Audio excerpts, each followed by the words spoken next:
नमस्कार, मैं हूं अलका। मातृनंदिनी चैनल में आप सभी का स्वागत है। इस वीडियो में मैं आपको एकादशी व्रत के बारे में बताऊंगी। एकादशी व्रत सभी व्रतों में सर्वश्रेष्ठ क्यों है, इसके क्या नियम हैं और ये कब शुरू करें, एकादशी व्रत को कब समाप्त करें, इन सभी जानकारी मैं इस वीडियो में आपको दूंगी। एकादशी व्रत के बारे में बताने से पहले मैं आपको अपने चैनल मातृनंदिनी के बारे में बताना चाहूँगी। मेरे इस चैनल का नाम है मातृनंदिनी प्रकृति, कला और संस्कृति। प्रकृति के तहत मैं आपको सभी प्लांट्स के केयर और उनके बारे में जानकारी देती रहूँगी। कला के अंतर्गत मैं आपको पेंटिंग, सिलाई, कढ़ाई, बुनाई इत्यादि के बारे में जानकारी देती रहूँगी। संस्कृति के अंतर्गत मैं अपने हिंदू भारतीय जो 30 त्यौहार हैं उनके बारे में, पूजा पाठ के बारे में, रीति रिवाजों के बारे में, भजन, गीत आदि के बारे में, साथ ही किस पर्व पर कैसा पकवान बनता है उसकी रेसिपी इत्यादि आपको मैं बताती रहूँगी। मातृनंदिनी का अर्थ है माँ और बेटी। ये चैनल मैं और मेरी बेटी दोनों ही बना रही हैं। मेरी बेटी सभी टेक्निकल कामों को देखती है। वो इस वीडियो में मॉडल भी है, वीडियोग्राफर भी है और एडिटर भी है। साथ ही और भी बहुत सारी चीज़ों में वो सहायता करती है। तो मातृनंदिनी जो चैनल है, इसका मकसद है कि भारतीय संस्कृति को लोगों तक पहुंचाना। मैं भारतीय संस्कृति की जानकारी देना चाहती हूं और जो भी व्यूअर्स इनको मेरे चैनल्स को वीडियो को देखते हैं वो सभी इसमें मेरा सहयोग कर रहे हैं। तो उसके लिए मैं आप सभी को बहुत बहुत धन्यवाद कहना चाहती हूँ। अब मैं आपको एकादशी व्रत के बारे में बताती हूँ। एकादशी व्रत सभी व्रतों में सर्वश्रेष्ठ क्यों है, इसके बारे में पद्म पुराण के उत्तरखंड में बताया गया है। इसमें भगवान श्री कृष्ण ने भी एकादशी व्रत के महात्म्य को बताया है। ब्रह्मवैवर्त पुराण में भी इसके महत्व को बताया गया है।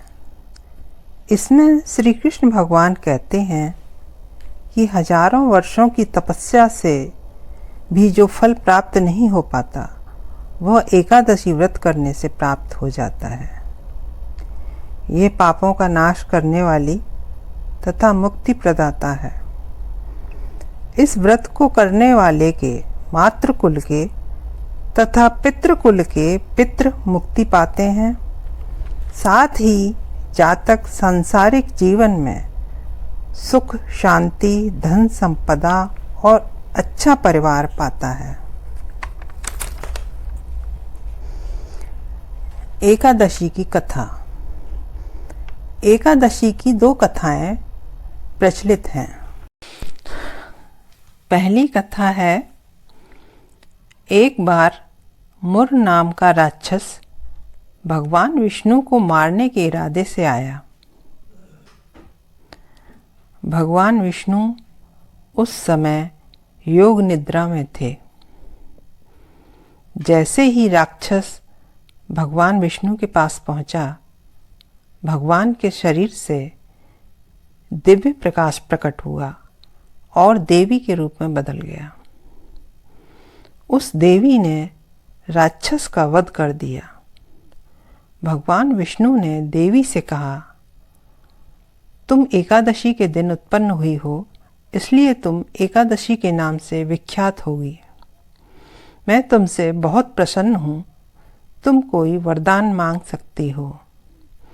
देवी ने कहा, मैं चाहती हूँ जो भी व्यक्ति एकादशी के दिन भगवान विष्णु की पूजा और उपवास करे उसके सभी पाप समाप्त हो जाएं। भगवान ने तथास्तु कहकर उन्हें वरदान दिया। इस प्रकार एकादशी व्रत करने वाला पापों से मुक्त होकर सुख समृद्धि से युक्त जीवन जीता है तथा मरणोपरांत वैकुंठ लोक चला जाता है। एकादशी के बारे में जो दूसरी कथा है वो इस प्रकार है। पद्म पुराण के अनुसार ईश्वर ने जब सृष्टि का निर्माण किया तो सभी चीज़ों का निर्माण किया। प्रकाश का निर्माण किया तो उसके विपरीत अंधकार का भी निर्माण किया। अमृत बनाया तो विष भी बनाया। इसी तरह जब पुण्य बनाया तो पाप का भी निर्माण किया। इन सभी के लिए प्रभु ने एक एक पुरुष की भी रचना की। पाप के लिए ईश्वर ने पाप पुरुष बनाया और उसे निर्देश दिया कि जो भी गलत काम करे तुम उसमें प्रविष्ट हो जाओ और उसे नरक में पहुंचाकर उसे गलत काम का दंड दिलवाओ। धीरे धीरे सभी लोगों में पाप का प्रवेश होने लगा और नरक भरने लगा। लेकिन जब एकादशी को प्रभु ने यह वरदान दिया कि जो भी एकादशी के दिन भगवान विष्णु का उपवास करेगा वह पापों से मुक्त हो जाएगा, तो सभी लोग एकादशी का व्रत करने लगे और पापों से मुक्त हो गए। धीरे धीरे नरक खाली हो गया। तब पाप पुरुष ने ईश्वर से कहा कि हे प्रभु, इस सृष्टि में मेरे लिए कोई काम नहीं बचा, अतः अब मेरे अस्तित्व का कोई मतलब नहीं रह गया। तब ईश्वर ने पाप पुरुष से कहा कि तुम एकादशी के दिन अन्न में प्रवेश कर जाओ। जो भी एकादशी के दिन अन्न ग्रहण करेगा वह पाप से युक्त हो जाएगा।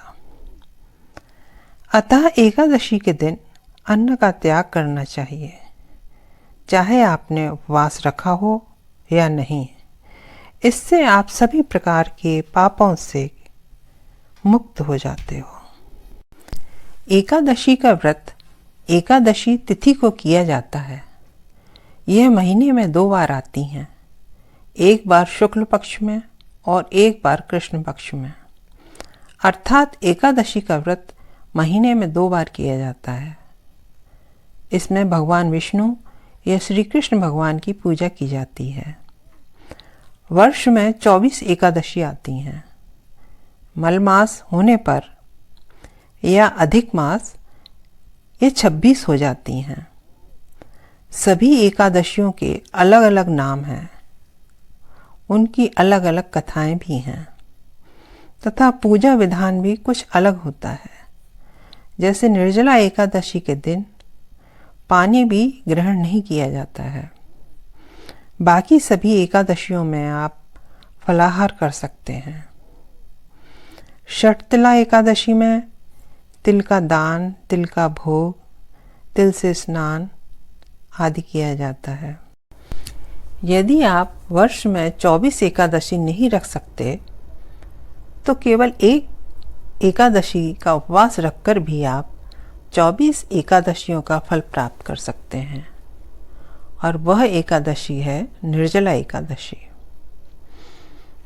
आप केवल एक निर्जला एकादशी रखें साल भर में और आप एकादशी का पुण्य प्राप्त कर सकते हैं। एकादशी व्रत के नियम। एकादशी व्रत में 10वीं तिथि को शाम होने से पहले भोजन कर लें तो उत्तम है। शाम को जल्दी भोजन करें।